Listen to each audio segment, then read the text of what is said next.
Good day, sir. Good day, everyone. We are here to defend our research title. I am Jeremy Palagtiusa with my member Gisrael Consolacion and Jeric Lumba. Our title is The Impact of Government Spending on Inflation in Philippines. Chapter 1 Introduction. For the past 5 years, it has been a popular saying that inflation is dead, but it appears that deep-seated problem has found a way to resuscitate themselves. This rash proclamation by individuals such as Lester Toro and Roger Booty. The incorrect and their claims may be founded in erroneous hypotheses or flimsy empirical data. Inflation is still seen as a clear and present hazard to macroeconomic stability, at least in the Philippines, after remaining in single digits for the previous 4 years, 1992-1995. Inflation has risen a double digits in the last 9 months, averaging 11% over the time. The Philippines is still one of Asia's high inflation countries. Inflation's effect on economic growth has been extensively documented in the literature, both theoretical and empirical. Fisher, 2002, studied hyperinflation and high inflation for a large cross-section of 94 countries from 1960 to 1995 and concluded that high inflation annual rates or more than 100% has a negative effect on output growth. While profession agrees that high inflation has a negative impact on growth, the causes of inflation are still being debated. One approach is from the monetary side, one from the fiscal side, and one from the public finance are the three main approaches to explaining the causes and dynamic of inflation. Friedman, 1963, famously argues within the monetary approach that inflation is always and everywhere a monetary phenomenon. Fisher 2002 demonstrate empirically and inflation is strongly correlated with the rate of money growth in both the long and short run. Fiscally, the relationship between fiscal deficit and inflation is well documented in both theoretical and empirical studies. Sargent and Wallace, 1981, discussed theoretically the monetary and fiscal dominance regimes where a fiscal deficit can indirectly affect inflation through money creation. Katao and Terons, 2005, present empirical evidence that support the positive relationship between the fiscal deficit and inflation. According to the fiscal theory of the price level, FTPL, regardless of monetary policy, fiscal authority alone can have a significant impact on inflation. In light of this goal of this research is to examine the empirical literature on the impact of government spending on inflation to date.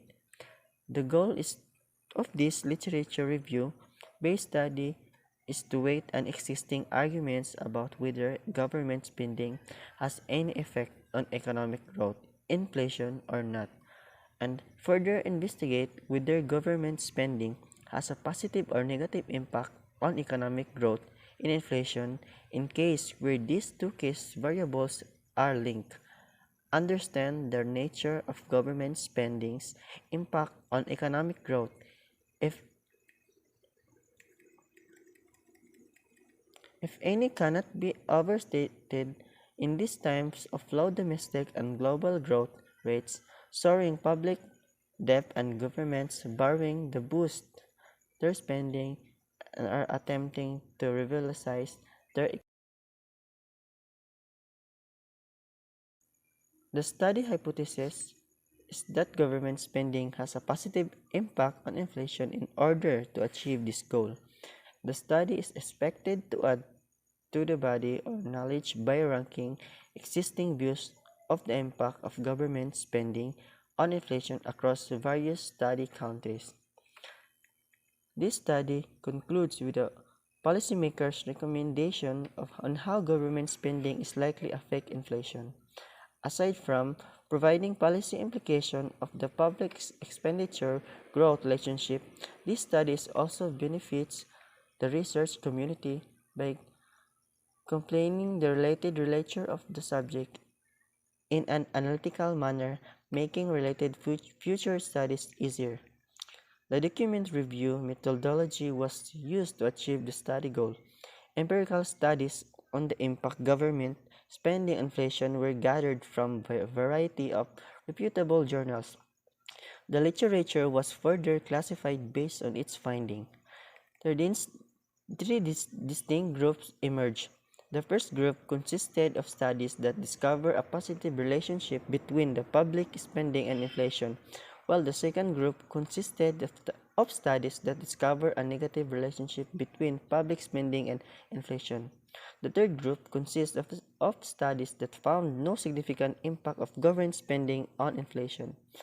Following the grouping, a review of each relevant study was conducted, as well as an assessment of which outcome was more prevalent among the existing studies.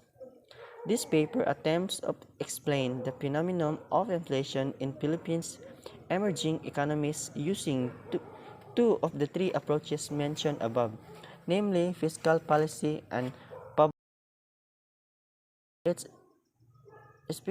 specifically examines government spending and the extent of which government variable can account for inflation of these countries, because the level of financial market development and central bank independence in Asian emerging economies is still relatively low.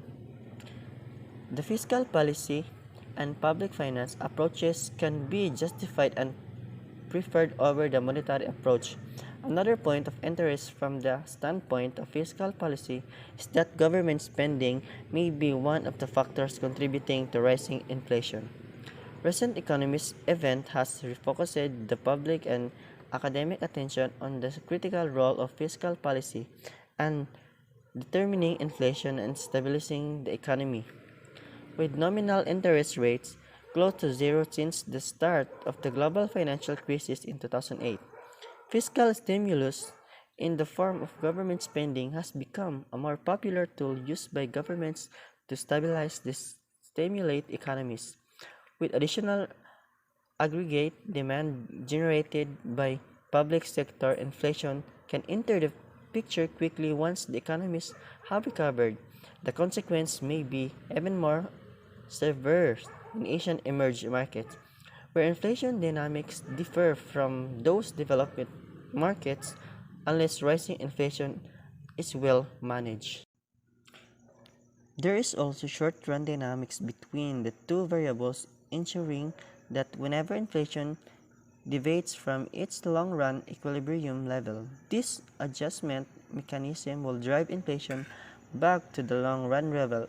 Other variables are included in the VCM to address the issue of potential endogeneity of the government spending variable. These control variables include GDP per capita and nominal exchange rate, key inflation determinants, and channels through which government spending may affect inflation. The theoretical foundation for selecting the main variables to include in the model is reviewed in the sector. It is critical to identify the key determinants of inflation as well as the main channels through which the former may affect the latter when conducting empirical tests of the relationship between government spending and inflation. According to economic theories, one of these channels can be specified using the aggregate demand, aggregate supply framework AS and AD. Aggregate demands is the first channel through which government spending can influence inflation. According to the Keynesian school, aggregate demands is rises as consumption and investment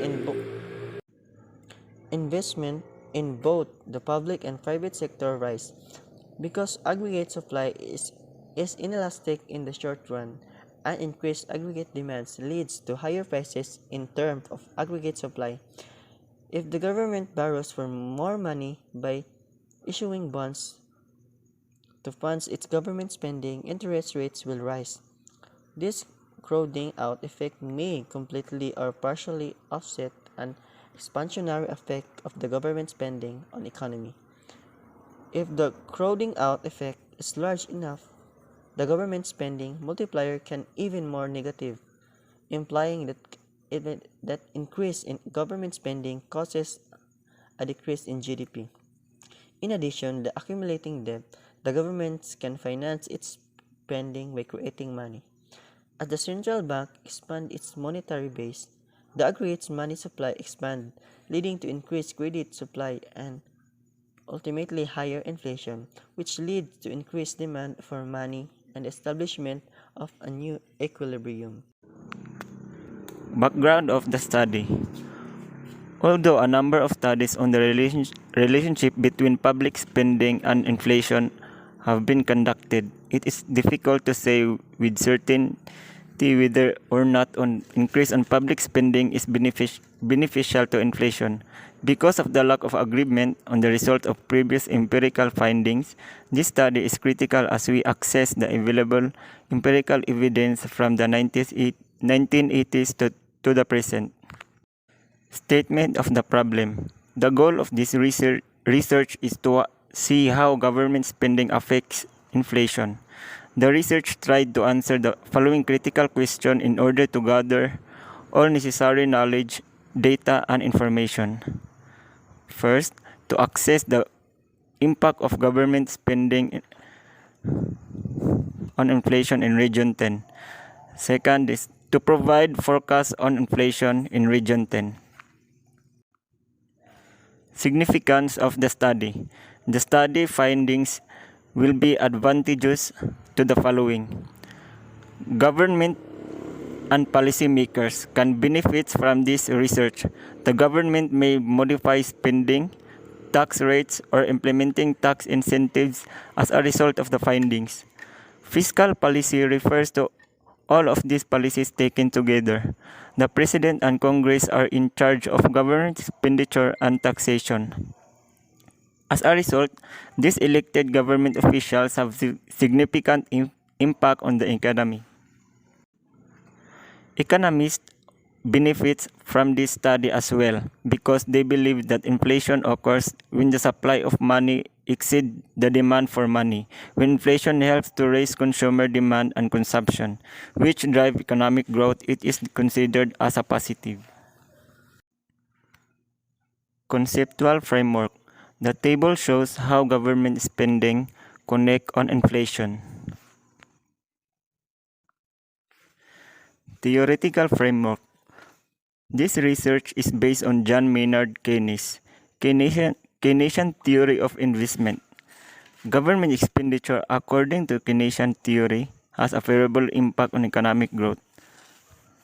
The more government spend, the higher the economic growth will be a result of fiscal expansion. Romer 1986. The concept is that government expenditure rises, so will production resulting in aggregate demand stimulation and as a result higher GDP levels. 84 Sheila Nyasha, Nicolas Odiambo. Another channel via which government expenditure can have a favorable impact on economic growth as private investment are claims that KH. RAM 1986. RAM increasing government spending according to Gali 1998. Increasing private investment which leads to stronger economic growth. The classical, neoclassical, and public choice theories are the far end of the theories spectrum, claiming that government spending is bad for economic growth due to the crowding out effect, in which government spending displaces critical private sector investment due to resource constraint. As a result, the two have negative association. Leuenberg 1990. Public choice theories believe that as government size grows and given the distortionary effects of taxation, government inefficiency will expand and so government spending will slow economic growth. Aside from the theories at the extremes of the continuum, there are those in the middle who have settled on the view the relationship between government spending and economic growth is non-linear, with an optimal point below which government spending has a positive impact in economic growth and above which it has a negative impact on economic growth. Barrow, 1989.